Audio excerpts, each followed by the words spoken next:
Welcome back to another episode of Scryer's Room. I'm your host, Famfare. I'm Kevin. And I'm Mario. And today we're going to talk about My Hero Academia not ending with yaoi. Yeah, not yaoi ever after, like a substantial group really wanted.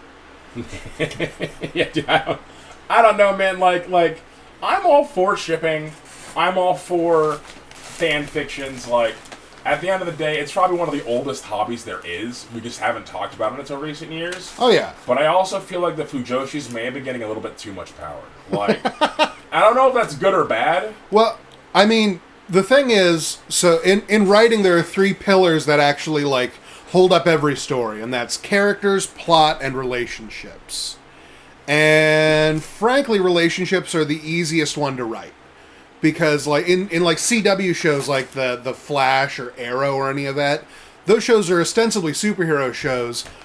Anyone who's watched them will tell you they're not very good at being that. Mostly, it's about who's banging each other and why. Yeah, I know someone once told me that all drama boils down to sex and death. Yeah. And yeah, a lot of sex seems to be more important. I guess, I don't know. I guess those are stakes, if you want to call them stakes. Like, Well, your problem with the Fujoshis is that, if one of them has a pen and the ability to draw, they're God now. Yep. Yeah, dude. Like, so They get to decide what's canon. Dude, okay, so, like, I avoided social media like the plague my entire life. I've only been recently engaging with it. To plug this podcast, by the way, you can follow us at The Smug Grape, or follow me at SadPanda890. That's my personal one if you guys want to check it out. And But, you can follow me on the streets, yes, but sir. That's not legal, so don't get caught. Yeah, don't stalk. Stalking bad. No stalking. Bad. Bad stalking. I have zero social media presence. Man, I think we might be bad at podcasts. Whatever. Because we were all supposed to do that first, I think. Whatever, man. So where was I going with this? Yeah, I've been avoiding social media like the plague, but having used it to get myself out there and just, like, tuning my algorithm to stuff of big Tony nature, the amount of people, persons, I'll say, the amount of persons that are dangerously good with tablets, better than I'll ever be, better than I ever was at least, maybe not ever be, but I'm out of practice, I haven't practiced in a long time. And some of these people are straight up wizards. Like, I thought Nightfall was extremely talented, and she is. She is. She's talented because she did it so quickly. I mean, she's also still very young and early in her career, and some of these people have been doing this with a level of focus that has only been matched by Bobby Fischer for like 20 years since the advent of the technology. The autistic clarity. Wait, just to hold real quick. You threw out Big Tony. Have we ever explained? I don't think we have. Big Tony? Oh, man. 'Cause We got to talk about we Big all Tony. know what that means. Our friend group is We're- tuned into Big Tony. You guys explain Big Tony.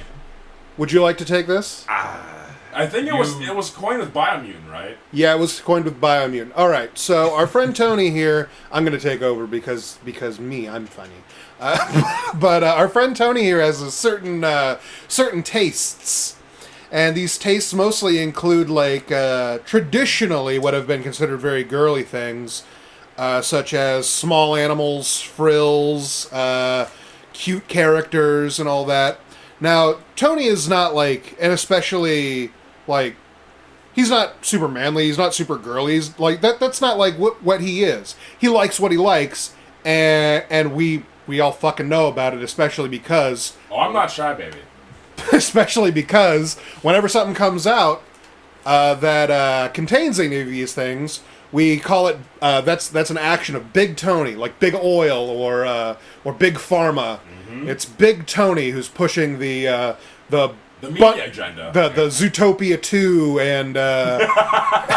Which we have pics for, apparently. Yeah, no, we got a first look the other day, yeah. Yeah. So we're in the happening. past right now. That's how recording podcasts work. Yes, sir. So if there's more Zootopia 2 or if it's been exposed as a hoax, we'll talk about that at some point. Probably will have to replace Tony after that. He'll have committed ritual suicide. Give me a futon so I may properly commit seppuku.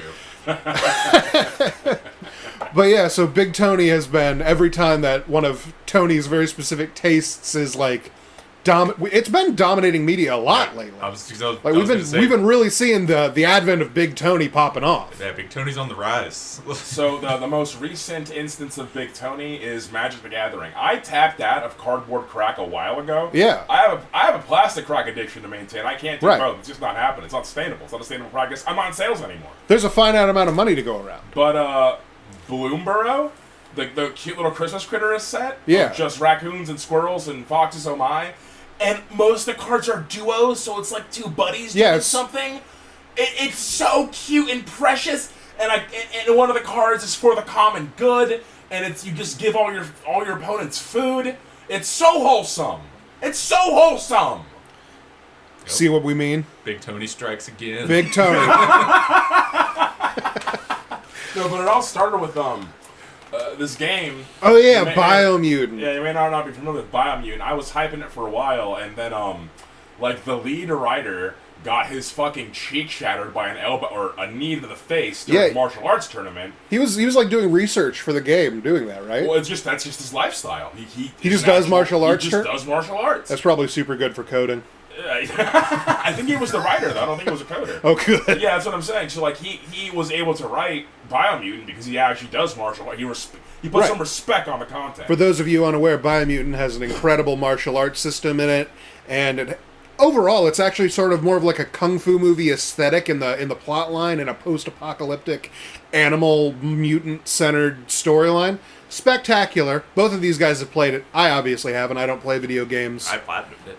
Yeah. Yeah, you got that on me. I got Big Tony at its best. I didn't play Kung Fu at all. I played the game entirely differently. I made a Sith Lord who used a machine gun, and I'd set my equipment so I had a 100% crit rate.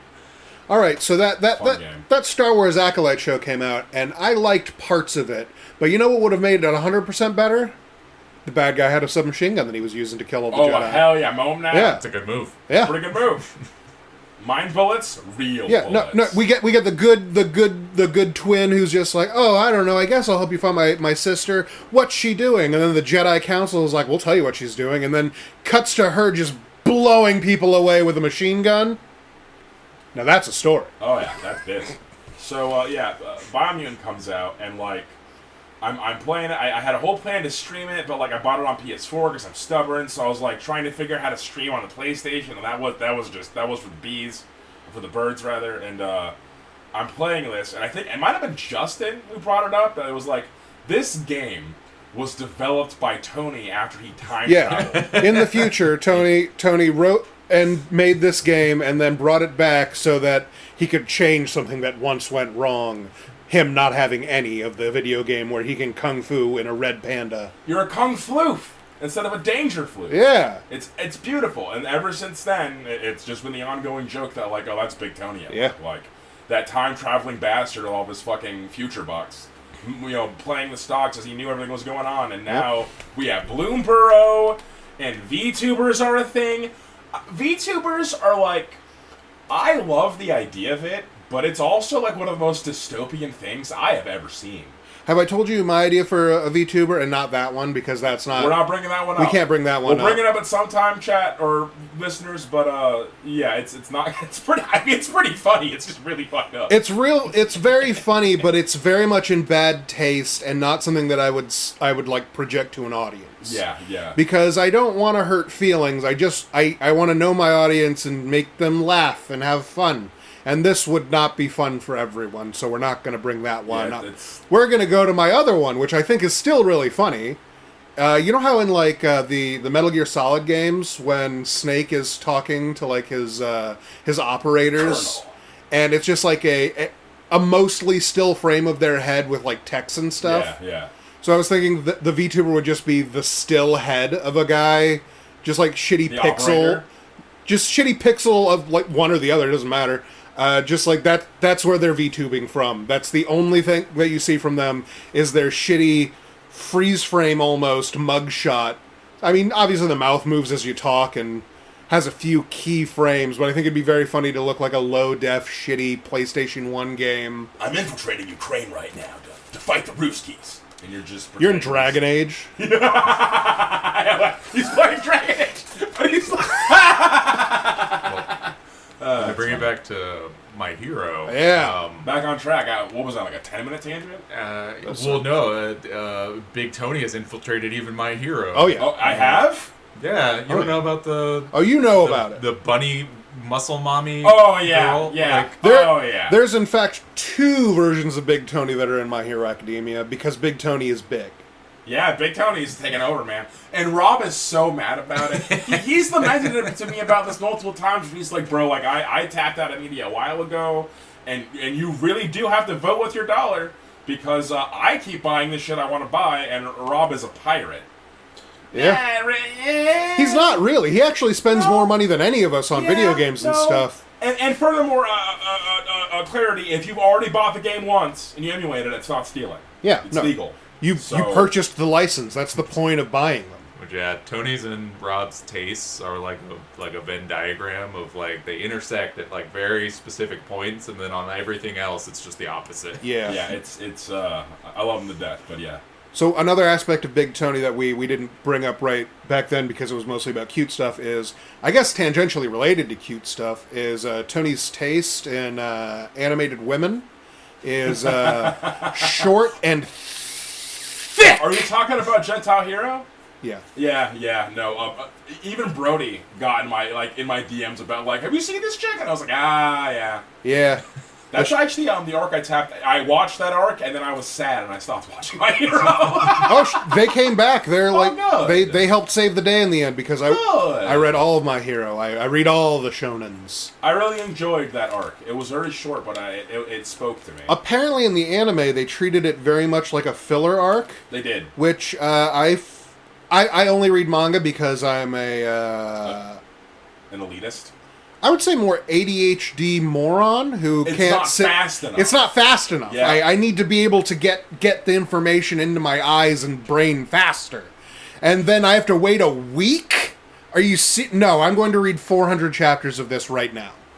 Yeah, that adds up. But like in the actual manga, that little mini arc was very important because it taught the main characters all about like, oh, not only are the villains people too, they can be pretty reasonable or likable people. They have their own friends, which, by the way, that's one of the big themes about like the entire series, which is that like not only are the heroes an alliance, there are the villains alliance and the people who are like the downtrodden, and that was how we started to actually like stick that theme into the main character's brain. I thought it was a very important arc, and apparently they treated it like a beach episode, kind of. Yeah, it was like 2 episodes pretty stops. fast. Yeah, it was like 2-3 episode stops. It basically didn't. Yeah, it was like a quickie. That's my disapproving noise. But yeah, currently they're in like I think it's kind of close to the end. Like they're having the big fight. Oh no, it's over now. No, I mean in the anime. Oh, okay, yeah. Like the manga ended. Everybody in the anime, I did not know. Yeah, All For One just did the reversal thing. Yeah. That was the last one. I think there might be an episode out ahead of that, but that was the last one I saw. Right. It ends with him just busting that out, and they're like, "Ooh!" I was super about My Hero when it came out, but like almost most of the shonens, I fall off pretty quick. Baddie of the Week doesn't do it for me. The only one that did was Inuyasha. We're not going to talk about that. I feel that the genuinely most shonen like suffer tremendously from being an anime because they need to become Monster of the Week in order to like produce the longevity that like the series needs to have to make the amount of money back. And I understand all the economic pressures there, but if you want to like enjoy something as it is like written to be consumed, generally the manga is the way to get that. And my go-to example of this, Trigun. Trigun's anime, they came out with an anime in like 1997, I believe, and one of the best 90s anime. It was great. I really loved Trigun's anime. A couple of years ago, well, like more than a decade ago, I guess now, I rewatched it and I was like, there's a manga for this also. I wonder if I can get any additional lore information out of this. And then I read it, and I found out that the Trigun anime covers 30 chapters of more than 170 chapter series. There is only a third of the characters get introduced at all. They don't do any of the lore about half the characters. Knives isn't even the same guy, really. That's pretty bad. It's pretty egregious. It's pretty egregious, but Trigun's anime was still pretty good. Excellent. So then I read the manga. The manga is spectacular. You gotta read it still. It's one of my favorite sci-fi manga. Obviously, Battle Angel Alita will hold that in my heart forever. I was going to bring up, that's another perfect example of something that doesn't translate to an anime very well. It did not. Be a serial. They made an OVA in the 90s, and that did horribly, and it's also not particularly a good representation of the series. It's pretty, but it's not it's not the story. It's sort of like when a movie comes out and you're like, oh, that's based off of a game or an anime, and you walk out of it, whether or not you liked the movie, it's like, well, I mean, they missed a lot of the point, and you feel that missing. Yeah, I wanted the James Cameron film to be good. I only heard mediocre things. I haven't watched it. I need to catch up on media, man. It was what I would call fine.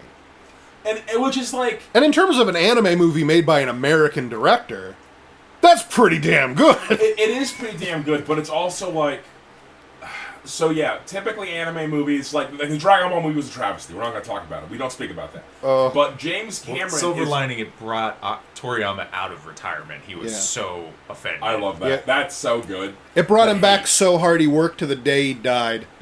Damn. R.I.P. R.I.P. to a real one. A real one, man. But yeah, no, it's shocking because, James Cameron makes very quality movies. I will put fucking Terminator on a pedestal. Not the new ones, but the original. The ones Terminator that James 1, Cameron did? Yeah. Exactly. Terminator 1 and Terminator 2 are some of the best fucking I think films. he did Terminator 2, was his step into it, and that is... Number 1 as well. I know... all I know for sure is that he did Terminator 2, and that is considered by basically everybody to be the best action movie ever made. Basically, I'm pretty sure. So I mean, pretty sure he did 1 too, but he had no budget. Yeah, that's why it was so impressive. He specifically was doing guerrilla filmmaking. They would literally go to places you're not allowed to film in public, and would be filming. And the Beastie Boys. He'd gotten stopped by police a couple times, and then he'd be like, "Oh, we're making a student film." Yeah, dude, that's why it's so impressive to me, because... Who's the 6-foot guy with all the muscles? A student. Yeah.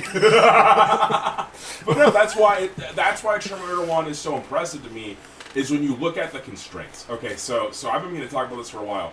I think the mark of a great author, and this is why the chick who did The Witcher and Cavill fucked off, this is why she fails, is if you cannot write within the constraints of a prompt, you're actually not a good author. That might be mean, that might be harsh. But I think one of the most telling things of being able to be an actual writer, or not an author, a writer, of being a talented writer, is being able to work within the constraints or with constraints at all. So James Cameron's ability to make Terminator with $2 and a fucking shitty ass robot suit, which apparently was all their budget, was the Terminator. Yeah. Everything else was scraps and getting. I mean, the Terminator literally, it was that puppet was falling apart. That's why there's so many scenes where it's just its feet and shit, where it's just the foot smashing through the skull, and then it pans up, and we skip how that connects to the rest of the robot, and we go straight to the robot head. Yeah, because it was a really sexy puppet that was not made to be strong enough to crush skulls and crawl around and stuff. Another example of this is Kubrick. Kubrick's first works, he had to phone in additional budget, and he thought they were all failures. But people were these are fucking excellent movies. But he's a perfectionist, and this is how it goes. Yeah. But he was able to work with the constraints of what he had and make quality. So to me, doing more with less is always more impressive. And the fact that James Cameron couldn't salvage Alita with all of the wealth and power and knowledge he has, it was just okay. just goes to show how that fucking doesn't translate to Yeah. anything besides the manga. You should read Alita. You should all read Alita. Battle Angel Alita, spectacular. Read the first series, and then the second series is called Last Order, followed by Mars Chronicles. It's still going on. Please read it. Please spread love for Alita, because I think they're still looking for like permanent publishing. And then you too can understand that Erica is the worst. Oh my god, the worst person in the universe. It's a constant. We bring it up all the time. Like I'll meet somebody in public who's just a real asshole, and I'll be like, oh yeah, this guy is just like Erica, man. And then it's bad because our group of friends we have an a few Erica. Ericas, and so like not I'll like get, not a like the look. worst person in the world. Like their name is Erica, and so we look like dicks. Yeah. Like I've gotten a few looks from like Will and stuff. It's like, why are you talking shit about Erica? I'm like, no, different Erica. No, Like, not that Erica, the Martian Nazi girl from the Japanese comic book I'm reading. it sounds so much worse when you say it like that too. Oh fuck. You know a few random facts about Terminator? Hit some us. of the tricks he did. You know when he's like driving through the parking lot, he looks like just real weird. Schwarzenegger. Yeah. Like his skin just doesn't look Correct. normal. Uh-huh. And apparently that was because they mixed like Vaseline and water and then sprayed it on him. Why? And it gave his skin this like To make him look abnormal, like he's made of sheen. plastic. Yeah, like Yeah. it's not real. So he's like made of foam Oh, latex. shit. That's See, good. Cameron, boom, my man. And then the other weird one I know is that when he's like, I think it's after like the truck like crashes or explodes or something, and he gets out, his like jacket is like smoking. Yeah. It's because they literally just poured acid on it. Oh man. And so we're That's just smart. like, let's Are get you sure that this will be okay? Let's get this take real fast, guys. Come on. Like, Just get the take and get the jacket off. You'll be fine, Arnold. Okay. Anything for you, Cameron. Anything for you. I'm trusting you. You said you could make me an actor. I mean, yeah, clearly. I that remember was the perfect role. He doesn't have to talk. Yeah, exactly. Exactly. He just has to be a hunk. So fun thing. Speaking of Schwarzenegger, I was like watching an interview where like I think it was him and a few other people from Predator, and they were saying how they had a secret arms race. Oh, yeah. Of literal arms. Yeah, I who know. could get the biggest biceps. The wrestler guy was the guy that actually incited this. Yeah, because basically they were all hiding the fact they were working out. So like, I think it was Arnold would like work out at like 4 a.m. and then would like go into the gym at 6. The other actors would be like, "Oh yeah, no, I already did my stuff for the day." You know, Yeah, I've got these 36-inch biceps. It's all right. Yeah, I it's mean, fine, man. I'm just kind of chilling, man. And so they were like literally like an arms race, hiding their fucking development of their muscles. And by the time they were ready to film the movie, they were all so jacked. It was absurd. Well, and also I also happen to know about this. Arnold convinced him to bet like a really expensive like brand of champagne on it. Like I you'd remember have, this. you'd have to Okay. buy Yeah. them, the other person the bottle of it, and then he got his wardrobe people to. Yeah. He told them to tell the other guy that his arms were actually smaller than they were. Like they were like they had to like take his measurements and stuff, and so the other dude was super confident and everything. And then they measured. Arnold's was like 2 inches bigger. Oh, Yeah. man. And so he You literally fool. just fed him misinformation. Dude, an arms race! They're fucking at war. Who's the beefiest hunk? man. And we got the fucking meme out of it, the bicep meme. Like I feel like you know both of those actors. Well, you got a short biceps, bro. You gotta like. I don't think the director wanted to zoom in on the biceps. I think that wasn't on the fucking They're shot list. glistening biceps. Yeah, I don't believe that Arnold was on the shot Schwarzenegger list. and I oh my believe god. that's what they're like. We worked so hard for these biceps. You will highlight them. You will highlight them. That's what I think happened. I mean, there's been like It also made one of the most iconic things that lives, at least with us, forever. Let's hear it. You son of a bitch, and then Oh, just yeah, the clasping of the yeah, hands. dude, yeah, you son of a bitch. Boom. One of my favorite homages to Predator is in Total War Warhammer 2. Yeah. So like when Oh, when yeah. Skaven first launched, they were like a half faction, and one of my boy crushes, the Legend of Total War, just hated them. He thought they were the worst faction. They weren't fun to play. They didn't play well, and I agreed. Like I still played them because Ratman Go Burr, I love that. That's part of it. And they have Tony. Quake Head Taker, and he made Storm Vermin better, and I'm a simp for Storm Vermin. I'll be running 40 at Nova. But Pause real fast. No, not literally, just yeah. actual Tony pause. Another aspect of Big Tony, the Skaven are seeing a massive resurgence, which has been his personal army for many a year. I've been playing Skaven for 20 years. Exactly. I have been a rat furry for 20 years. Not sorry. Go on with the story. Sorry to interrupt. But so he like Total War was like, Skaven suck. Like I was like, yeah, Skaven kind of suck. And then we got, I might have been the first or the second DLC, the Prophet and the Warlock, Skaven versus Lizardmen. Specifically, the Prophet Tehenoin, who was like, he's the big anti-Skaven guy. He's a skink. He has the red-crested skinks. He worships the god Sotek, who's the snake god, and snakes eat rats. So like, it was them that purged the Skaven from Lustria during the Great War that was there. That's when Clan Pestilence rose to power. It's a whole thing. I'm not going to talk too much about Warhammer. But the other character Make a different episode of that. The other character they introduced was Ikit Claw. Oh, yeah. Ikit Claw. Everyone loves Ikit Claw now, ever since that fucking DLC. And the way they highlighted that DLC is they did frame for frame the bit from Predator, where they first encounter him and he shoots that one guy with the plasma ball and he falls over, and the other guy freaks out and just starts shooting into the woods randomly. Yeah. That is one of the most Skaven things I've ever heard of, and they did it frame for frame.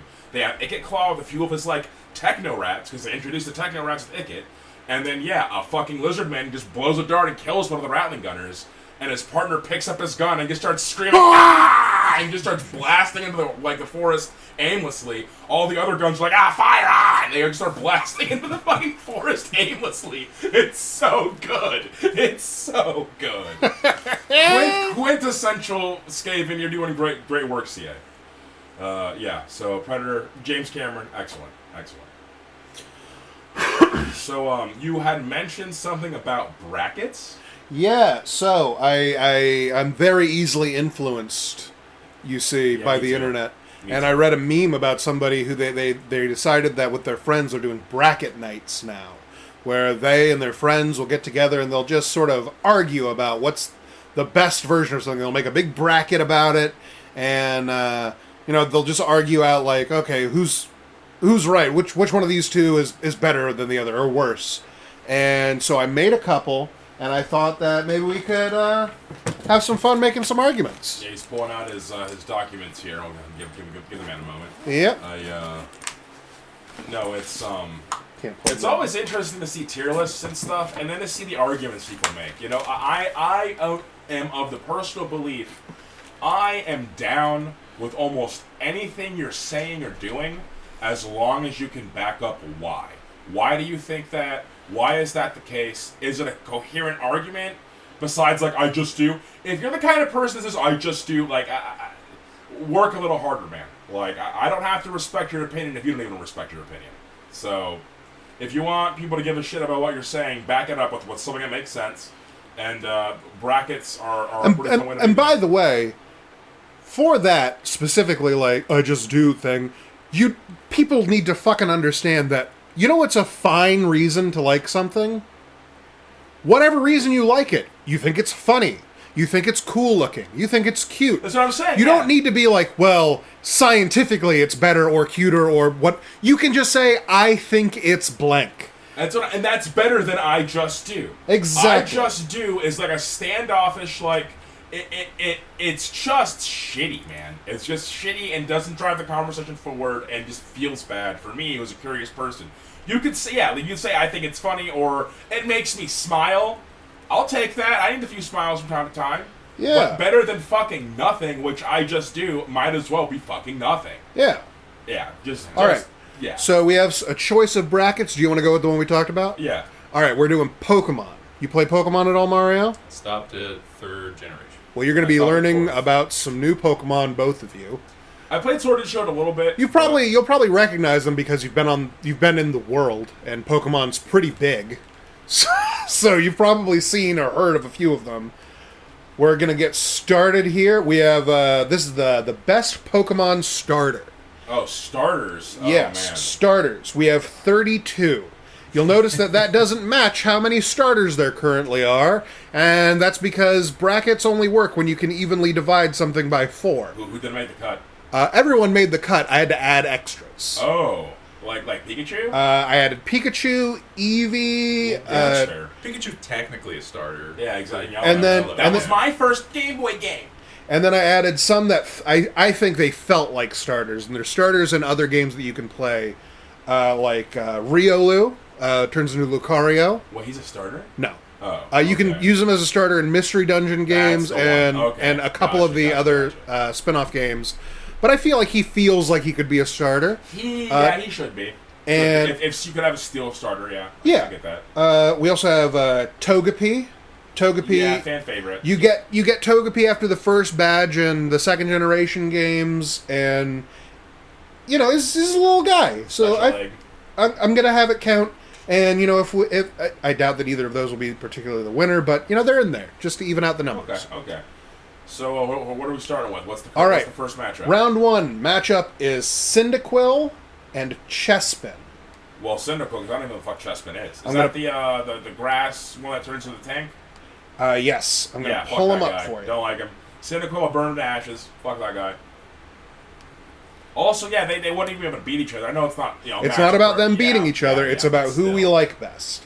I mean, Chespin does look pretty good. He's just a little guy. He's a pretty cute little guy. But Cyndaquil was iconic, man. I guess he doesn't hold a candle. No pun intended. Now, full disclosure, Cyndaquil is my favorite starter, so obviously my vote is also for Cyndaquil. Yeah, I was wondering. You're giving Chespin a lot of accolades here. That's pretty fair of you.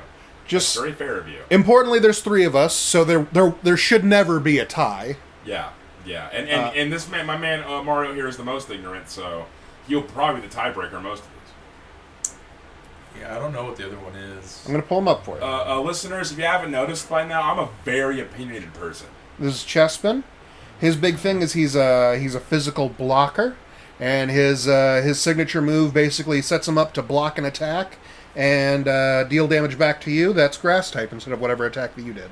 Sort of like a counter move. And then there's Cyndaquil, whose thing is being the best, cutest boy in the world, who's introduced Flame Wheel, which is the first physical fire attack that actually got added. Wasn't technically physical until Gen 4, but it was the first available one that you can get. Yeah, I never knew that. Yeah, I knew that they did the physical special attack split in Gen 2. No, Gen 4. It took all the way to 4? Yes. No wonder I hated Pokemon. Yeah. I had no idea. I was like, why does this move suck? Yeah. Guess I'd have to go with Cyndaquil also for a dumb reason, which is he evolves into Typhlosion, and I think that's a fantastic name. That's also a fine reason. Whatever reason that you want to use to say like that one is better than that one, my only thing is I think if we're gonna have that be a thing, it has to be allowed to be an argument for the other one too. Yeah. So if you say Typhlosion's really cool, I think Typhlosion's way cooler than Chespin's final evolution. It's Chestnut, I think, because it's a juggernaut. Chestnut. Yeah, I'm alright, man. Like Chestnut, yeah. Like Typhlosion is that's a lordly name. Yeah. Alright. First round goes to Cyndaquil. Ding, ding, ding, ding, ding, hooray! Next round is Snivy and Chimchar. I don't even remember Snivy. Yeah. I don't know if I know either of these. I don't like Chimchar solely because we kept getting Fighting Fire. I think that was we got 3 in a row. That was number 2. Yeah, and the other ones are cooler. So this is Chimchar. He's a little monkey. He's a little monkey. He's got fire on his butt, and he turns into a boxing monkey. Like a sort of a Son Goku type character called Infernape. This is Snivy. Snivy is a very smug snake, a little smug, sneaky little lizard. I like Snivy. I like Snivy way more. I remember I used Snivy. I had that snake. Wait, show me this Son Goku transformation. All right, let's pull up true. Infernape. We gotta be fair, do a due diligence. This is he. This is Infernape. He's pretty cool. Okay, yeah, I like that. You like it? I'd go with that. Oh, okay. I'm a Dragon Ball fair enough, fanboy, fair enough. So anything. I can't fault you. Anything Sun Wukong related, I'm about it. Well, I have some bad news for you. It's 2 against 1, Snivy. That's fine. All right. I don't think Snivy's gonna make the final cut at all, but I mean, his next round Cyndaquil, and I know how I vote. Yeah, exactly. Next up, we have Piplup and Grookey. Grookey. Yes, Grookey. Let's pull up Piplup first. Oh, Piplup's the penguin, bro. Piplup, he's a little penguin. That's and big tongue all over it, man. he evolves into a big penguin with sword hands, and it looks like he's wearing a suit. He's spectacular. Here he is. Look at him. Yeah, Empoleon. Pretty awesome. Pretty fucking awesome. I like him. Yeah, I do enjoy the penguin. Which, I like most of the water Pokemon. That was my big thing. Like, when you're a dumb little kid and you're like, I'm going to be a water trainer. And, like, I try to get all the water Pokemon. Yeah, that's what I used to do when I was a kid. I did dragon and normal type like that. Oh, hell yeah. Next we have, against Piplup, we have Grookey. Grookey is a little monkey guy, that little stick in his hair that you have there. He plays the drums with it. And then when he evolves into Rillaboom, his final form, he can summon great big drums and do Donkey Kong's final smash. Yeah, it's going to be a pass from me, my dude, Piplup. Piplup? Piplup. Piplup is an actual Pokemon. That guy's, I mean... What do you think? I do like the monkey drum, man, but I don't know. That penguin does look pretty sick. So, yeah, I'll go with the penguin. All right, we're doing Piplup. Very nice. All right, next... Nice. I also added Ralts, because the rival in Gen 3 doesn't get a starter. The actual rival... Is that Gardevoir? Turns into Gardevoir, yeah. Yeah, that adds up. Or if you play the later games, because they added a male-only evolution for Ralts, Gallade, yeah. They did that for all the Pokefuckers, 100%. I hate Let's that pull so up much. Score Bunny first. Oh, I don't like Score Bunny, yeah, which is weird. I'm all about bunnies. I hate their design. Score Bunny is good. Sorry, I love Score Bunny, Yeah, the very other first, two. and then he evolves slowly into looking like people filled up like bags. I guess like he doesn't have Yeah, I don't like delineated features. He's just I don't like him. I like the second evolution more than the last. The last one, I just don't like it. he just gets worse and worse in my opinion. Yeah, he does. That's his base He form. gets less and less character. And then Raboot, and then Cinderace, who I guess as the years sort of becomes Super Saiyan-y, which now that I'm seeing that conceptually, I really like that. I mean, and he's a soccer player, so, like, I understand what they were going for. I just think the execution was poor. I don't... Yeah, hard pass. I don't like it. All right. But, yeah, the first one's great. On the other side, we have Ralts. Yeah, I've seen this. Ralts is a psychic type. fairy type, which means that they are fucking busted as hell. And evolves either into Gardevoir, who is a pretty lady, and Gallade, who is a pretty man with sword hands. Yeah, I want to say Ralts for the memes, but Score Bunny because Bunny good. That's where I'm at. I'd go with Ralts, mostly just because it sounds like it has. This one I'm going with like off of numbers. Just that it seems like it has better type, and then also versatility with two different final evolutions. In terms of who's better competitively, it's Ralts. Let's give it the Ralts, because like I said, the Score Bunny gets a lot of negative points because they are the thing holding up the evolution tree, and they're the first evolution. Yeah. Not a good look. Whereas Ralts stays pretty good, and Yeah, I like all the designs. All right, next we have Chikorita and Froakie. I'm gonna have to go with Froakie, despite Bayleaf has a very special place in my heart. I use Bayleaf a lot, and Bayleaf is This is terrible. Chikorita? Like I did not know Pokemon well. Is Bayleaf terrible? Is that real? So, Bayleaf is the middle evolution. Okay. Meganium. That's the Meganium one. is useful because it's a special attack and HP wall. It doesn't. It has super high special defense and pretty good HP. So, like, if you hit it with a special fire type attack, which at the might time not that was one what all shot. fire types were, it wouldn't get one shot. Okay. So I'm literally ignorant, man. Okay. Don't worry, I'm I a remember Blissey was the one I used. power nerd professional. Use Blissey? Yeah, I used Blissey as my tank. Oh, the big pink egg love Blissey. Yeah. Chikorita is a green potato, as we can see, that evolves into a big flower dinosaur. Yeah, I'm familiar with Chikorita. The And other one I have no idea. That was one of the best assist or Pokeballs in Smash. They just would shoot the blades and yeah, very good.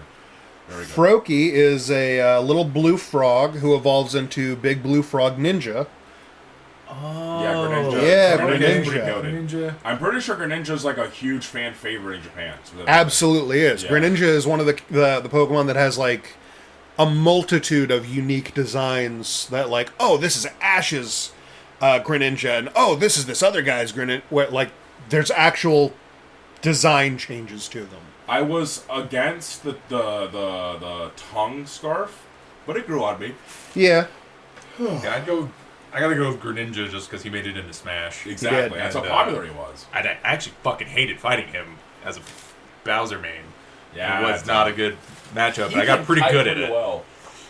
Like for his water shuriken is like pretty damn good for harassing. This is coming from someone who mains Isabelle like a bastard. Yeah, got pretty fucking good at it too.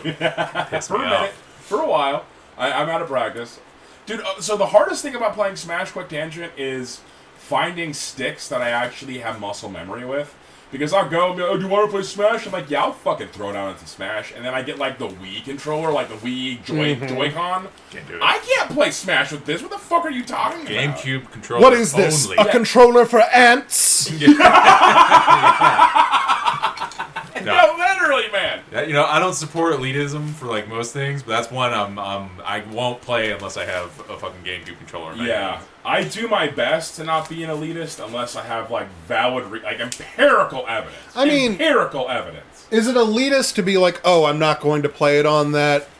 It's only really elitist if you're like, and you're poor and stupid for playing it that way. No, it's just that I literally can't. Yeah. Different controls. No, that's just a skill issue. Then I might be the opposite of elitist because I'm, like, baffled and impressed when I see someone playing with Joy-Con and doing well. I'm like, wow, you are a fucking wizard, man. What the fuck am I looking at, dude? No, it's crazy to watch people play on Brawl with like the Wiimote? Yeah. Saw that. Never, bro. Goodness, what When a noise. When I used to keep up with competitive Smash, there was like a guy who did that. Like he just preferred it. Did he use like the motion shits? No, he just Oh, thank God. separately with the Okay. the nunchuck, and it was just like I was like, how?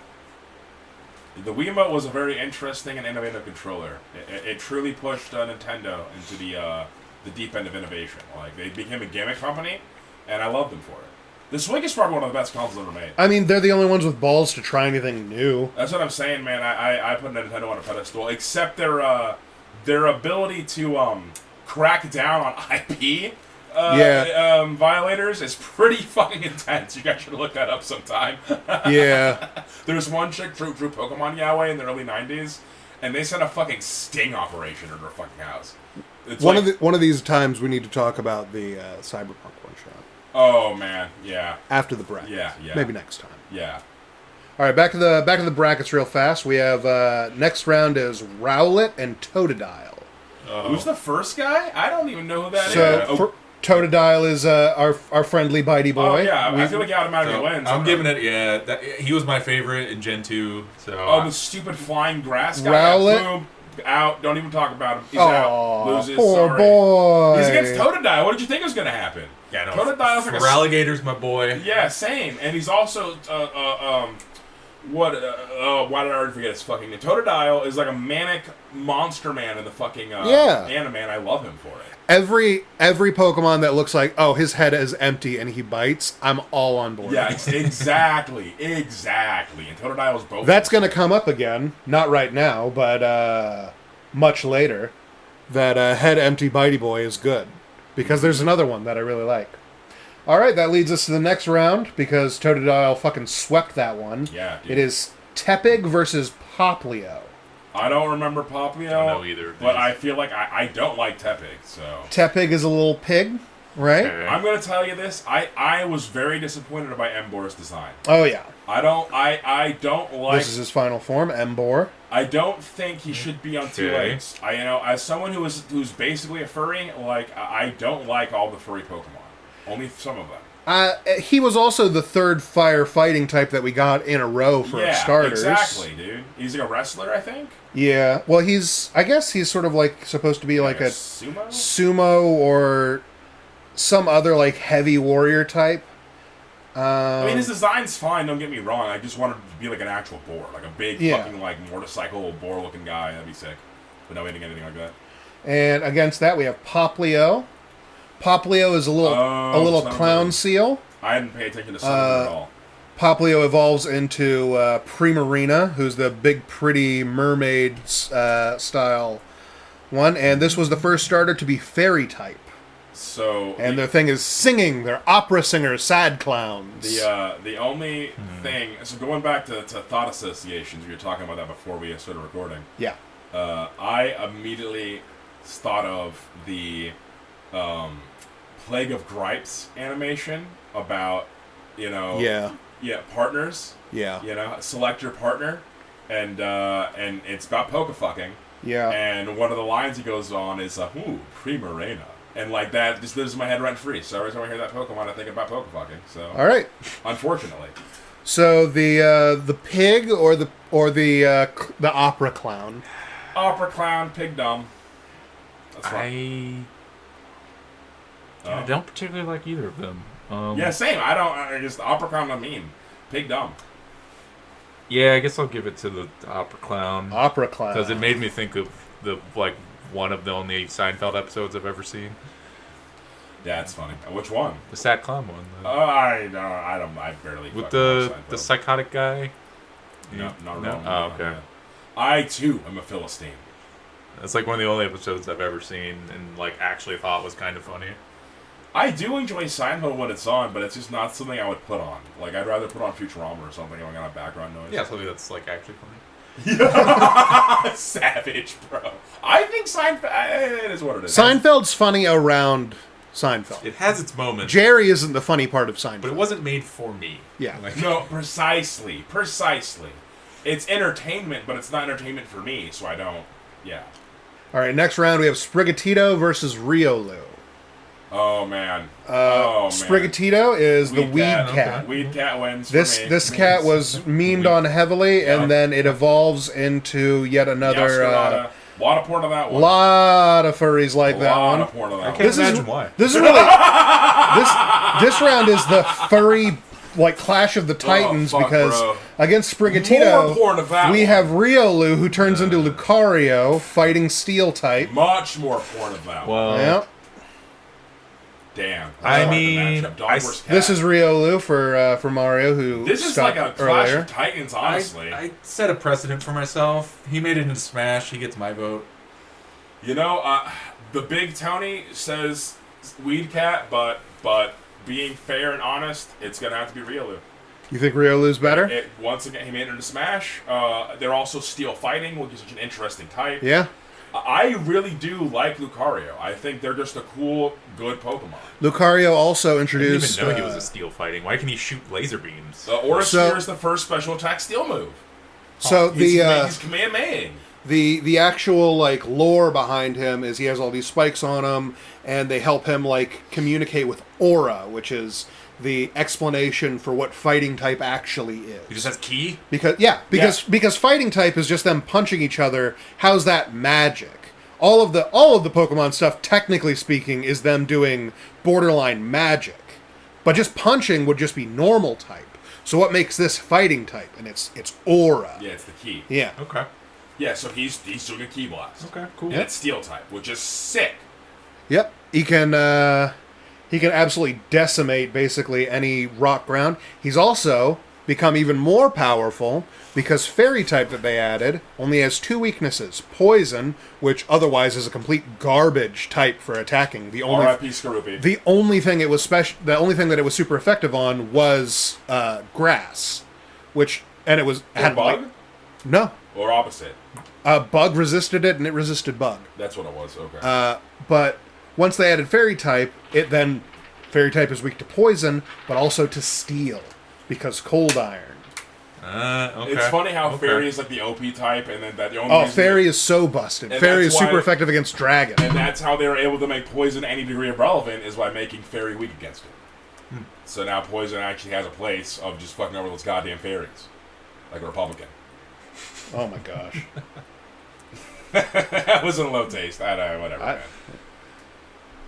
I don't want to talk about the news right now. Yeah. Next up, we have Sobble and Togepi. Sobble is this guy. He has little cry marks around his eyes because he cries a lot. What gen is he from? Same one as Score Bunny. What does he turn into? He What is turns into I don't remember this this guy at all. big tall guy, and his thing is that he's a spy / sniper lizard. Oh, I remember this. Boy. Yeah. Yeah, he's dumb. I don't like him. I did a lot of the newer Pokemon I don't like. Togepi started off normal type. In Gen 6 became fairy type. And in Gen 4 got its last evolution, Togekiss, which looks like this. Togekiss is a special attacker who generally... I really liked Togekiss. I would have Air Cutter. It also learned Aura Sphere, because Aura Sphere wasn't only Lucario. And being a special attacker, it was a special attack. It was really good. And I think it also I gave it Lightning Bolt. Thunderbolt. Doesn't matter, because once it became Fairy type, it became unbelievably busted. My vote goes to Togepi. Yeah, I'm going to go Togepi. Yeah, I have a lot of nostalgia attached to Togepi. And listeners, we have mentioned this before in a previous episode, but Kevin was kind of a big deal on the Warbeast training brackets. He, not that 4chan should ever be gone to by anybody, but for a while over on video games? I think it was before. Yeah, I think it was before they actually had a Pokemon board. Yeah, he was one of the contenders on V. Yeah, and then they made a Pokemon board to contain all of us because we're pretty fucking annoying as a people. Insufferable. Impossible to be around. Yeah, 100%. And then they made a containment area for us, and then I had to deal with exclusively those people, and then also... That broke him quickly. Yeah, I stopped pretty much being competitive after that, just being a... playing for fun style of boy. Well, yeah, Kevin is all too familiar of breeding Warbeasts. Oh, yeah. Not the way I would breed Warbeasts. No, you can't have any empathy in it. You gotta just make sure that the moves get on the right boys with the right IVs and get them the right EVs, and now the kids don't know nothing. You just open up the pause menu and you change those numbers like it doesn't mean nothing. It's so cute that you thought I meant actually playing the game. Oh, my gosh. Listen, man. All right, you want to talk about Big Tony? Lopunny. That should have never have happened. Lopunny is a problem. It's literally It's a Playboy bunny Pokemon. Yeah, they knew who they were designing that for. This guy. Yeah. Anyway. All right, back to the brackets. Next up, we have Turtwig and Mudkip. Turtwig is this guy.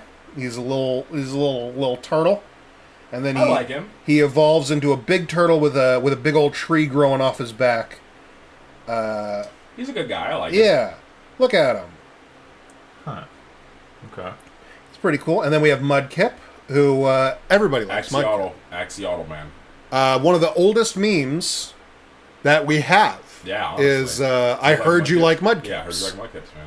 And he turns like a big old bog monster. He does. Yeah, I love him. He turns into Swampert, and Swampert even has a Mega Evolution. Oh, fuck yeah. Which makes him big, beefy man. Does the turtle have a Mega Evolution? No. Well, looks like we have a winner then, don't we? Someone's clearly a cuck. Yeah. That's so fucking mean. This is how he Mega Evolves. He gets extra muscles. Oh my god, what is he named? That's just Swampert Mega Evolves. So Mega Swampert definitely cucks that turtle. 100%. Yeah. Look at him, just dude. hulks out. Yeah. He's a Chungus. He's huge. Yeah. I'm familiar with Mudkip, so I'll go with Mudkip. Mudkip it is. Yeah, I lived. That's what he says. Yeah. Like. Now we have. Oh, the shiny one's really pretty. It's pink. Oh yeah. Now we have another empty head Bitey Boy versus one of the all-time classics, so I feel like it's already decided. Oh man, I like Bitey Boys. All right, we have Charmander. Oh yeah, empty head, no thoughts. Well, he's an all-timer. He fucking turns into Charizard. Yeah, that'll do That's it. basically guaranteed him most of these wins. Okay, who's but then we have empty head, no thoughts. Oh wow, Coco. yeah, that I thought you meant Charmander. No, this is the most look at no him. Thoughts. Look at him. Not a thought between those eyes. What does his final form look like again? He turns into Skeledirge, who's a giant crocodile with flames coming out of his mouth, with a big old fake fire bird on its head that turns into a microphone. And so, like, Narizard... by the way, I only ever call Charizard because he's so dude bro, Leo. Yeah. Narizard has a special place in my heart, and he used to be the poster child of Pokemon. He still is. There you go. But because of that, I actually deduct points from him, because clearly I've been brainwashed, so I'm going to go with Fuecoco. That's where we're at. That's big hip strategy right there. I'm kind of impressed with myself. Oh, he's thinking hard. Oh, yeah. They're deliberating right now. Yep. Oh, man. I do kind of like the other one, but I mean,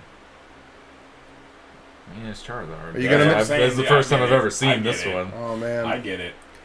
Now that means that it comes down to me to be the tiebreaker. I was hoping to avoid that for a while longer. Well. Well. Who will you choose? Charizard. The thing is, there's also so many Charizard forms. Let's pull up some Charizard forms. Yeah, he's like a Super Saiyan form, right? So There's 2 Super Saiyan forms. Yes. One of them He fights has Mewtwo in like the anime or more something. Super Saiyan forms than that. Because you see there's regular Charizard, and then there's Mega Charizard Y, who he becomes fire-flying major special attacker. He's very fast, excellent. And then there's Mega Charizard X, who turns blue and black. He becomes Dragon Fire type, becomes a physical attacker, fucks up Mewtwo in that anime. Oh, yeah. And then there is Gigantamax Charizard, which is where he turns into a Godzilla. Well, goddamn. That's pretty impressive. It's pretty fucking cool. And obviously, there's going to be more Charizard forms coming as the years go on. Yeah, he's literally their guy. They love him. Yeah, I'm going to change my vote to Charizard. Sorry, Coco. I'm sorry, Coco. Also, in Smash. Also in Smash, yeah. Yeah, if you're in Smash, you automatically get points for being in Smash. All right. Next up, we have another Gen 1. We have Squirtle. I was just going to say, Squirtle's probably going to get the same treatment, man. Him being in Smash is pretty good. Oh, versus Eevee. That's hard. Eevee is a pretty good contender. There's so many forms of Eevee. I pick Eevee because Big Tony. For those of you who don't know about this, if you're playing any of the old games and can't quite remember which attacks are physical and which ones are special, all of the special attacker types are things that Eevee can evolve into. So, electric, fire, dark, water, psychic, ice, grass, those are all special attacks. That's how I kept it in my head. Which ones were special attacks, which ones were physical. That's really good. All the other types, those are all physical attacks. Huh, I never knew that. Yeah. But is Eevee a special attacker? Eevee, well, each of his evolutions is a different thing. Like Jolteon, Vaporeon, Espeon, and Glaceon, they're all special attackers. However, Flareon is a physical attacker, which as a fire type is terrible. Was terrible, especially because he didn't even have access to Flare Blitz or any of the good physical attacks. He pretty much just had to use special attacks and bite. Umbreon is the only wall evolution of Eevee. Umbreon's a defender. Okay, I was just going to say, because Umbreon gets a lot of love from the fans of being good, but that wouldn't make sense. But then, yeah, he's a defender, so that makes sense. Umbreon's great for hitting somebody with Toxic and then, like, sand attacking them to oblivion if you want to play like a dirty cheater. That's what I play. Yes, sir. And then we have Leafeon, who's also a physical attacker. And then the newest one, who I really like, Sylveon. Sylveon's design makes me so fucking happy. Fairy-type trans rights Yes, Eevee. sir, the trans colors. I have a sticker on my little box here. You can't see it, listeners, but one of the ways I mark my little carry case for my Vermin Lords is I have a Baneri, a Lopunny, and a Sylveon on my carrying case. Yep. So everyone knows I am a big, big gay man.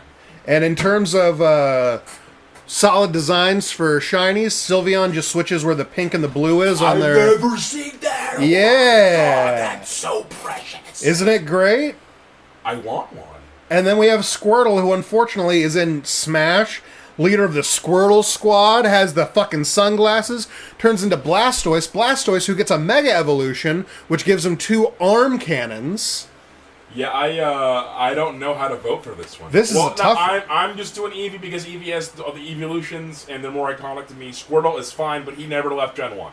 Like, his prominence... Well, no, I guess you say he has a Mega Evolution. Yeah. So he's still relevant. Fuck, man. Yeah. I'm picking Eevee. Eevee's cuter. Squirtle's cute. Eevee's cuter. Floof. Always pick the Floof. Sorry. I gotta stick to my guns in Smash. Damn. Tiebreaker, Kevin. Sorry. Now, here we have an interesting piece of information. I've played Pokemon a lot. When I say a lot, I mean every game that I have every game up until you needed to buy a Switch. So I'm like 2 generations behind because I don't have any money. But I've played them so many times. I've used so many fucking Pokemon. You know what starter I have never, ever used? I have no idea anything about him. I think he's a special attacker, but he could be a physical attacker. Squirtle. I only ever picked Squirtle when I was playing Yellow version. So my first Pokemon game was Yellow version. So quick backstory: I am a third child. I have my eldest sister, my older brother, and I would play my brother's blue version, and he fucking hated that because it's his version, not mine. And I get that and respect that. I don't think I respected that when I was a boy, but I definitely respect that today, especially with that how Pokemon works, the one save file. Yeah.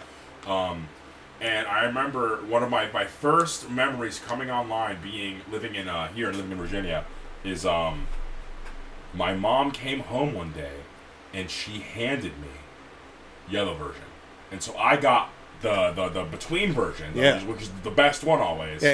Yeah, and in Pokemon, the third version's always like the enhanced superior version. one. Yeah, and in doing that, I don't know, man. That just made my fucking year.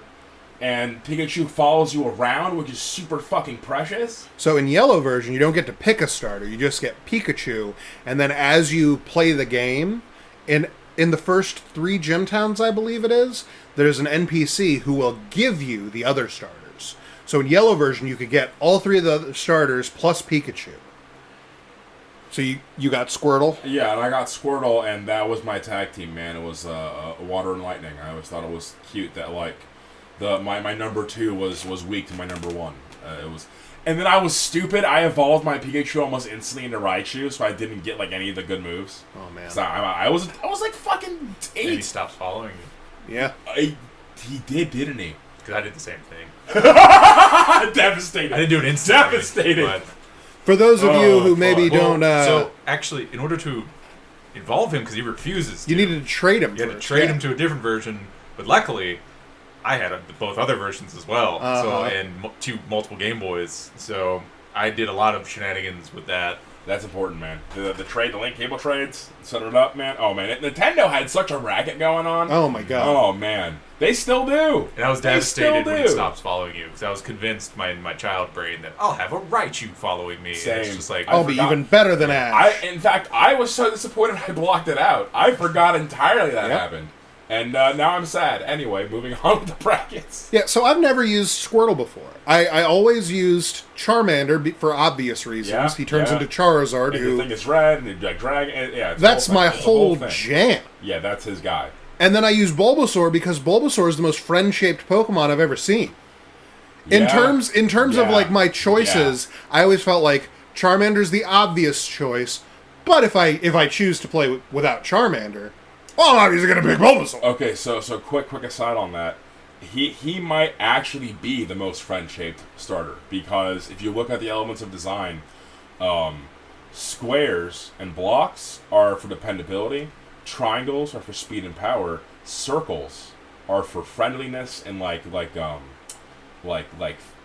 heartfulness, you know, like youth is associated with it. It's feminine energy versus masculine energy being straight, right? So Bulbasaur is literally a bulb, man. His entire design is just round curves. I don't think he has a single. I mean, he has his triangle teeth, but he has points on him. But the visual language of him is that he is a round thing that ends in a point, sort of like an onion. But his silhouette is a square, so he's a dependable circle. That's friend, man. Dependable friend. Yeah, I don't know. Anyway, just an observation. All right. So Squirtle or Eevee, you guys have 1 vote for each. I have to be a fucking tiebreaker. Eevee, already picked. Unfortunately, I think I have to go Eevee with this, simply because I've never used Squirtle. That was already, like, the second you said that, I knew. Human pack bonding instinct is extremely powerful, especially with pixel porn, man. I'm going to need to play a game and use Squirtle now. But, that's how it goes. Next up, we have Quaxley and Trico. Let's pull those up. I don't care about either of them. I know who Trico is. Quaxley turns into Swanna, and I just didn't care. It's just Carl. Trico is this guy.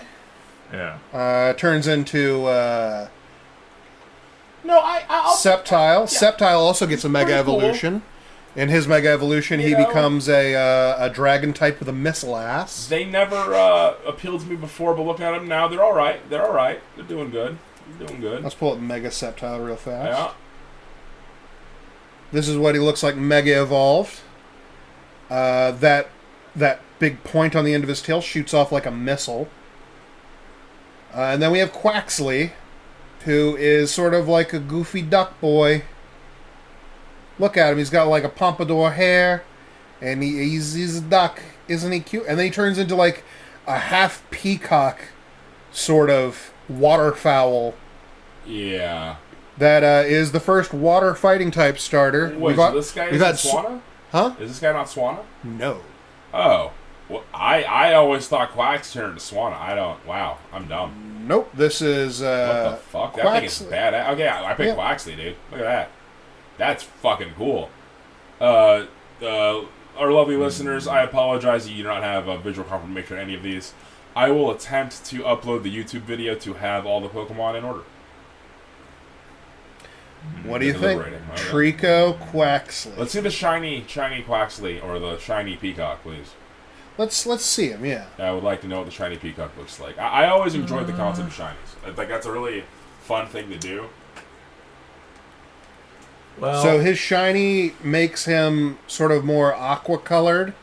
Just yeah, very lazy. He looks just sort of desaturated. Very lazy Game Freak. Yeah. I'm gonna I have expect better. a dumb reason for this, and that's the picture you were showing me. That one, he's like JoJo posing. So He do be JoJo I'm posing. I'll go with that. All right. Quaxley. He is JoJo posing. That's excellent. All right. Pokemon is a JoJo's reference. Next, we're in Pikachu and Litten. I obviously don't need to pull up Pikachu. We're going to pull up Litten for you. I don't know who that is. It is this guy. He turns into Darkfire. He turns into the big evil wrestler boy. Okay, this is another perfect example. What gen is this? This is Sword and Shield? No, this is Sun and Moon. Oh wow. Okay, so this is another perfect example of when they released the starters, and I was like, oh, this guy's gonna turn into something sick. He's gonna be like a fire lion or something with a sick ass mane and like fucking claws, and maybe like multiple tails, and he turns into a fucking Mexican wrestler, a luchador, I think. Is that what they're called? Well, I believe that he Or is he specifically like is a wrestler heel, like a villain wrestler. He has a belt made of fire, like he's a championship belt. I thought he was supposed to be like a luchador. No, that's speaking of luchador Pokemon. Familiar with Hawlucha? Well, no. I was gonna say, am I racist for this? But I guess they did do one. So yeah, no. That's all Japan, not me. Hawlucha is excellent boy. Oh, look at this guy! He's fighting flying type. Oh, that is the most luchador Pokemon I've ever seen in my life. And his big thing is that he Flying learns V? he learns all of the attacks that like are 2-turn attacks, like High jump kick? fly and bounce, and he does high jump kick obviously also, because he jumps off the top rope. Yeah, that is probably one of the best Pokemon they ever made, actually. Lucha. Too bad he's on the bracket. No, he is not. Pikachu or Litten. So Yeah, Pikachu. and Cinework makes it into Smash as well. Yeah, there you go. That's But- fine. That's fine. So does Pikachu. Yep. And I like Pikachu way more. And Cineroar, I hate fucking fighting in Smash Ultimate. So Grab Pikachu. bro. And Right. Pikachu, he do be the boy. So, yeah. I'm going to get roasted for this, and that's fine. Any character in fighting games that their whole thing is grabs, and you have to know how to break grabs, this applies to, like, BlazBlue, to Guilty Gear. Like I hate Potemkin. I don't know how to say his name in Guilty Gear. Potemkin, yeah. I hate mains that play him. I'm too dumb to, like, and I just can't. My reaction time ain't there. Which is on me, 100% on me, duh. But, yeah. Same thing with Tager, man. Tager was a problem. Iron Tager's so cool. Iron Tager is a very cool design, and he's actually one of my favorite characters in the story. He has a really, like, BlazBlue's story is fucking impeccable. If you don't know it, you should watch a YouTube video on it. It's fucking excellent. We'll probably talk about BlazBlue in an episode now that I'm thinking about it. I haven't played it in a long time. Because I got mad about my fight stick. Anyway, a story for another day. But yeah, Tager, like, has a move where if you don't do the guard block, like, in time, it will take out, I think all the characters have different HP pools, but as Noelle Vermillion, one of my original waifus, 80% of your health. Goodness. And then that's kind of the match they're in it. But not necessarily, because he's slow as shit, and you can gun counter the fuck out of people with her. I've pulled some shit out in a pinch. Anyway. All right, let's get to the next Yeah, round. Bad tangent, my fault. Brings us to Torchic and Fennekin. So Torchic, third gen fire starter, turns into the first firefighter. Blaziken. Becomes one of the most OP Damn. ones because you could Mega Evolve Blaziken, and Mega Evolve Blaziken's ability was speed boost, so every turn gets a stat boost move of speed, like increases Yeah. speed By a level or whatever? every time. Wow. Every obviously only for 5 turns because that's Yeah, the the maximum max, that it yeah. could be. But if somebody hit something on him that like hit him with a icy wind and that slows him down, next turn he's right back up.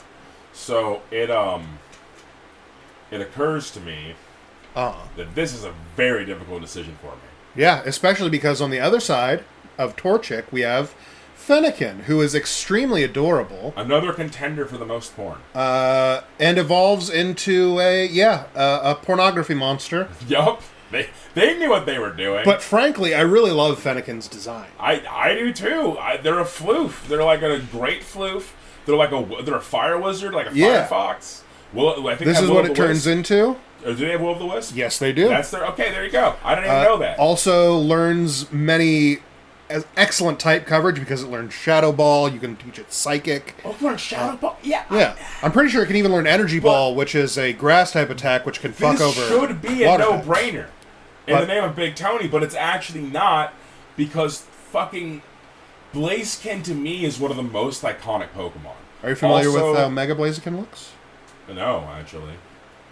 Bam. Oh my god, that's giving them more. It's even that's almost the tiebreaker, man. So, when I was but a boy, I attained a super brown, super brown belt in Taekwondo. I know how to throw a few cool kicks. I always put kickboxing on a pedestal. So Blaziken has a very special place in my heart because they were relevant when I was doing kickboxing. So that's just, it was like, I could do some of the kicks they did in the show or whatever, and like some of the other kids like, that's so fucking anyway. One of my favorite things about Blaziken is not Blaziken itself, but the fact that using Blaziken, you can breed into Hitmonchan, Hitmonlee, and then technically from there also Riolu, Lucario, Blaze Kick, which is a physical fire type attack. Oh, fuck. And it's a very good one. And That's cool. also it learns Sky Uppercut, which at the time it was just a very good fighting attack. That's how most people thought of it. But if you didn't know, if someone is using Fly or Bounce, any of the attacks that send you high up into the air so you can't be hit that turn, it will hit them, do extra damage, and take them out of the air. Oh, man. So they get their attack canceled. Pretty good. Or will we be the super cute floof Fire Wizard? I'm picking Floof. I'm doing it. Sorry, Big Tony. I've never seen this one before. Adorable, right? He looks like almost like a flame version of Alakazam, though, and I think that's pretty awesome. It's pretty much a flame version of Alakazam in-game. Yeah. It's a psychic I'm fire. pretty sure that it's Psychic. Yeah, it's Psychic Fire. I'll Yeah, go so with that. far. I like Blaziken, but it was like never. You're always a wizard, dude. Like, you're Yeah. always playing the wizard, and that's the wizard maxing. Otherwise, it's the martial art maxing, which is the opposite of a wizard. Yeah, which is All cool. right. And the last round, the last matchup of round 1 is Bulbasaur and Oshawott. Bulbasaur. Bulbasaur is maximum friend shape. Oshawott is the one that turns into, like, the guy with the swords. Turns into Samurott. Yes. Yeah, they're fine. That's another design I was just not on board with. They could have done... This is Oshawott. He uses that shell on his chest, and a blue energy blade of water energy comes out to use his signature attack, Shell Cutter. It's a physical water move. And then as he evolves, he then gets 2 shells, so he can dual wield as Duat. And then he evolves into Samurott. And many people assume that he would use that big shell helmet as his sword. No, he takes the shells off of his arms and then stands up like he didn't turn into half a fucking seal. And I sword hate fights his that design. way. I hate his design. Hate's a powerful word. I deeply dislike his design. My problem with him is that his main shit is, you'd think a physical attacker, right? He's not? He's not. He's a mix, which means that he's not especially good physical attacker or special attacker. So he's useless? He's actually super useful. Oh, He's just okay. not good. Oh, there you go. Well, what do you mean he's useful for? Just for like getting around HM for HM? Well, so like in the actual game, playing like against the computer, Yeah. he's a perfectly serviceable water type. Yeah. Okay. He doesn't excel Yeah. at special attack or physical attack. Yeah. However, if somebody doesn't excel in one or the other, they're a mix. Typically, that means like, oh, well, then I should just get a special attacker or a That's physical what I'm attacker saying. to Yeah, get going. I know how like min-maxing works. Yeah. You want one thing to be really good, and that's your role. Otherwise, you don't need someone to do multiple roles. And then on the other side, we have Bulbasaur, who's extremely friend-shaped, and was at least for many of us, he was everyone's introduction to fighting with status moves rather than actual attacks. Leech Seed. You could hit him with that Leech Seed Poison Powder combo, and in Gen 1, there was a bug, so that Leech Seed, instead of operating only off of itself, which takes, I think, 1/16 of your health every turn and then heals you of your enemy's health and then heals you, it would actually pair that damage with any damage it takes from poison. Really? So you could get extra damage in and extra HP out of them. And if you used Toxic, because Toxic doubles every turn the amount of damage it gives, you could fully like hit somebody with Leech Seed Toxic, and then like in 2 turns, they're dead. You're full HP. You could swap your Venusaur out and into one of your weak guys, and then that guy gets just wiped all of their HP, and then you've healed up somebody else. Bulbasaur is obviously my choice. Yeah, good with pick, man. Bulbasaur. Good pick. For sure. That isn't to say I dislike Oshawott. I love Oshawott.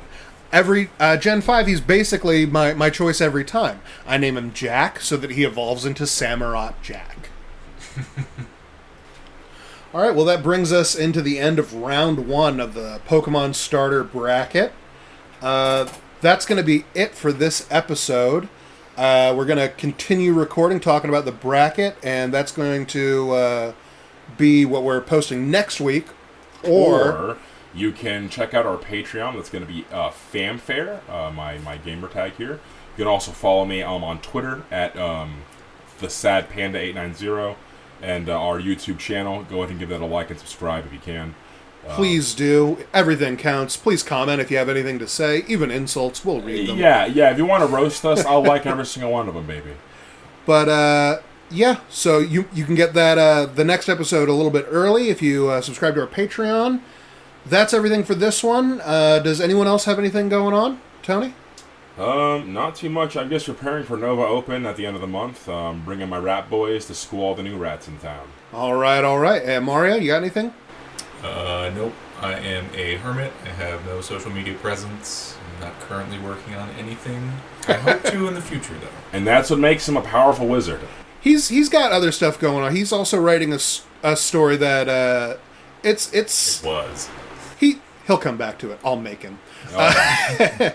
Well, for me, I'm obviously working on my stuff as well, but I am also looking into making a video specifically about writing, which you can probably find basically here as well one day. I'll let you know when that's going on. Yeah, I will not be subtle on the details about that. Yeah. But this man knows his stuff. I'm actually working on a novel as well, and everything I know because I bounced it off him, and he made sure it made sense. So. I think between us, we make some pretty decent writers. I'm already published. You're well on your way, and I'm going to make Mario do it kicking and screaming one way or the other. Oh yeah, I'll be watching. I'm bringing my hands menacingly. We got any plugs? Yeah, we're gonna plug. So Mario had mentioned Tarnished Archeologist. Yeah. So he is a lore tuber, specifically for Elden Ring. He does a couple other. Covers a little bit of Bloodborne and Dark Souls, but mostly Elden Ring. And I think he's one of the best out there.